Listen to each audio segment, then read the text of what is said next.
Welcome Tamil stocks friends. இன்றைக்கி வீடியோவில் நம்ம ஜொமேட்டோ ரிசல்ட் வந்திருக்கு. மே 1 ஜொமேட்டோ ரிசல்ட் வந்திருக்கு, பார்க்க போகிறோம். ஜொமேட்டோ வந்து எட்டர்னல்னு நேம் சேஞ்ச் பண்ணியிருக்காங்க. ETERNAL eternal. Q4 ரிசல்ட் வந்திருக்கு. ஃபுட் டெலிவரி பண்ணுற நிறுவனம். Consolidated net profit year on year 78% fall ஆகிருக்கு. 175 கோடியாக இருந்தது 39 கோடி ஆயிடுச்சு. Revenue from operation year on year 63.8 அப்பாக இருக்குது. 3562 கோடியிலேருந்து 5833 கோடியாக அதிகரிச்சிருக்கு. ப்ராஃபிட் ஆஃப்டர் டேக்ஸ் 34% டவுன் ஆகிருக்கு, 59 கோடியாக இருக்குது. பல்வேறு பிரிவுகளில் உள்கட்டமைப்பு செலவுகள் முதலீட்டு விரிவாக்கம் காரணமாக இந்த குயிக் காமர்ஸ் ஸ்டோரு நெட்வொர்க்கு எல்லாத்துக்கும் நிறைய செலவு பண்ணுறது தான் இந்த சரிவுக்கு காரணம் அப்படிங்கிறாரு. நிறைய செலவுகள் பண்ணிக்கிட்டு இருக்காங்க கம்பெனிக்கு. இதெல்லாம் ஓவர் கம் பண்ணி அது வர்றதுக்கு இன்னும் 2-3 வருஷமாவது ஆகும். அது வரைக்கும் பொறுமையாக இருக்கணும் இந்த கம்பெனியில். ஏன்னா நிறையா செலவு பண்ணிக்கிட்டே இருக்கிறாங்க, இம்ப்ரூவ் பண்ணுறாங்க. அதுக்கு செலவாகிறதுனால தான் இந்த ப்ராஃபிட்டில் வந்து அடி வாங்குது அப்படின்னு அவர் வந்து அக்சந்த் கோயல் சீஃப் ஃபைனான்சியல் ஆஃபீஸர் சொல்கிறாரு. ஃபுட் டெலிவரி வந்து 3.8%லேருந்து 5.2% இன்க்ரீஸ் ஆகிருக்கு. அவங்க வந்து 294 நெட் ஸ்டோரு உருவாக்கியிருக்காங்க. அப்புறம் அவங்க வந்து 1 மில்லியன் ஸ்கொயர் ஃபீட்டில் வந்து வேர் ஹவுஸ் ஸ்பேஸ் இது பண்ணியிருக்கிறாங்க. அது இந்த ஸ்டோருக்கு எக்ஸ்பேன்ஷனுக்கு சப்போர்ட் பண்ணுற மாதிரி அவங்க அது பண்ணி வச்சுருக்கிறாங்க. அப்புறம் இப்போ வந்து cross order value for food delivery increase ஆகிருக்கு 16%. இதுதான் இந்த ஜொமேட்டோவோட டீட்டெயிலு, எட்டர்னலோட டீட்டெயில். ஷேர் டீட்டெயில் இப்போ பார்ப்போம் நம்ம. இதோட ஹை வந்து 304 வரைக்கும் போயிருக்கு. IPO போட்டு சமீபத்தில் தான் வந்துச்சு. அப்புறம் லோ வந்து 146 வரைக்கும் போயிருக்கு. க்ளோசிங் ப்ரைஸ் வந்து Wednesday closing price 232. PE ratio 125.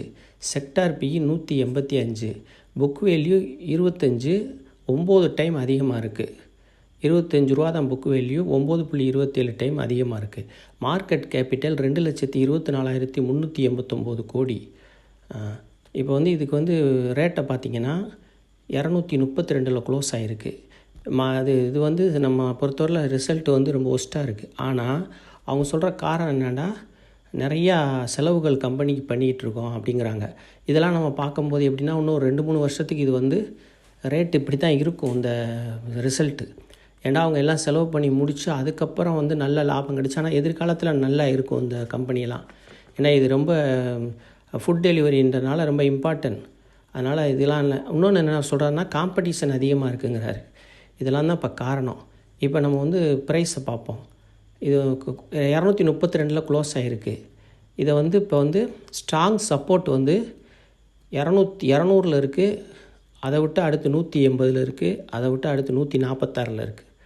நீங்கள் வந்து 200 கன்சிடர் பண்ணலாம், 180 கன்சிடர் பண்ணலாம். அதையும் விட்டால் 146 ஒரு ஸ்ட்ராங் சப்போர்ட் இருக்குது. அதுதான் இப்போ கடைசி சப்போர்ட். அதனால் நீங்கள் வந்து நீங்கள் சொந்தமாக முடிவு எடுத்துக்கோங்க. 200 கன்சிடர் பண்ண தொடங்கலாம். இப்போ நம்ம எப்பயும் சொல்கிற மாதிரி தான், கொஞ்சம் கொஞ்சமாக வாங்கிக்கிட்டே இருக்க வேண்டிதான். அவசரப்பட்டு கொஞ்சம் ரேட்டு கூட போகும்போது ஏறும்போது போய் வாங்கிட்டு அதுக்குள்ளே போய் சிக்கிறாதீங்க. கண்டிப்பாக வந்து அது இறங்குறதுக்கு வாய்ப்பு இருக்க தான் செய்யுது. ஏன்னு கேட்டால் கொஞ்சம் இறங்கிட்டு தான் அப்படின்னாலும் அது ஏறும். இன்னொரு விஷயம் நான் மெயினாக சொல்கிறது வந்து, லாங் டேர்முக்கு இதை இப்போதைக்கு வாங்காதீங்க. ஏன்னா கம்பெனி எல்லாம் ஓவர் கம் பண்ணி வரட்டும், அதுக்கப்புறம் நீங்கள் லாங் டேர்முக்கு வாங்குங்க.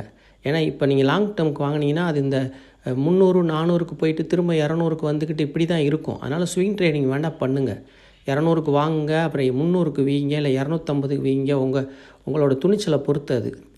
ஆனால் வந்து இப்போதைக்கு லாங் டேர்முக்கு வாங்கி வச்சிங்கன்னா அது வந்து ரொம்ப நாளைக்கு இந்த இடத்துல தான் இருக்கும். அது மாதிரி தான் இருக்குது நிலமை. நீங்கள் வந்து பார்த்து யோசிச்சுக்கிட்டு நீங்கள் பாருங்கள். நான் செபி ரிஜிஸ்டர் அட்வைசர் இல்லை. அதனால் 200 கன்சிடர் பண்ணலாம், 180 கன்சிடர் பண்ணலாம். அப்போ கன்சிடர் பண்ணிக்கிட்டே போகலாம். நல்லா ஏறி வரும்போது உங்களுக்கு கிடைக்கிற ப்ராஃபிட் எடுத்துக்கலாம். இதுதான் என் நிலமை. ஓகே, இவ்வளோ நேரம் பொறுமையாக அந்த வீடியோவை பார்த்ததுக்கு ரொம்ப நன்றி. வணக்கம்.